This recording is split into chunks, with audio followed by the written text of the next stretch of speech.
il l'a trompée et il lui a refilé une MST pendant sa grossesse. Story time et en même temps, on se prépare ensemble. Une abonnée m'a écrit pour que je raconte son histoire et surtout pour en faire de la prévention. Petit trigger warning, certains aspects de cette histoire sont vraiment choquants. Et bien évidemment, j'ai l'accord de la personne pour raconter tout ça. Pendant 3 ans, elle a aimé un militaire. Elle l'a aimé corps et âme, elle l'a aimé de tout son cœur. Par contre, elle l'a vraiment pas aimé de façon naïve, elle savait tout à fait dans quoi elle s'engageait. Elle savait parfaitement que se mettre en couple avec un militaire, ça inclut des distances, des silences, des moments sans nouvelles, des moments assez durs, des départs réguliers. D'ailleurs, pendant ces 3 ans, elle a clairement appris à attendre, à tenir et à soutenir en toutes circonstances. Bref, à chaque retour, elle était là. Et elle défendait leur relation face à toutes les personnes qui lui disaient de se méfier. Elle croyait vraiment en lui et en eux. Et quand ils ont appris qu'elle était enceinte, lui a fait sa demande de mutation pour se rapprocher de sa future famille. Franchement, c'est vraiment le genre de geste qui te fait dire, eh ben, je choisis cette famille, je priorise ma famille, etc.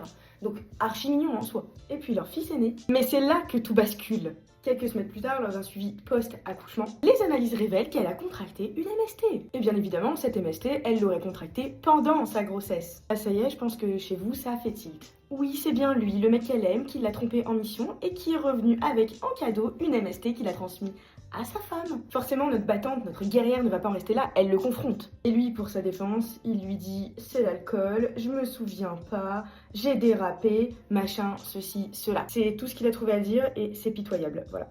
Et cette queen qu'elle est, elle a pris son fils sous le bras et elle l'a quitté. En fait, ce qui m'a touchée dans ce témoignage, c'est vraiment tout ce qu'elle a mis dans cette relation. Et quant à lui, il n'a même pas été capable de lui donner de vraies explications. Explications qu'elle méritait, surtout au bout de 3 ans, avec un bébé au milieu de tout ça. On parle des IST, des MST, etc., mais on parle pas assez de celles qui peuvent être transmises pendant la grossesse. Et sachez qu'elles peuvent avoir des conséquences lourdes sur le bébé. Aujourd'hui, cette femme, elle se bat pour sa santé à elle, pour celle de son fils, et elle a pas honte d'en parler haut et fort. Le dépistage pendant la grossesse existe. Il est important et il n'est pas une question de méfiance ou de confiance. C'est tout simplement une question de santé. La morale de cette histoire, c'est pas dire que tous les militaires sont infidèles, loin de là.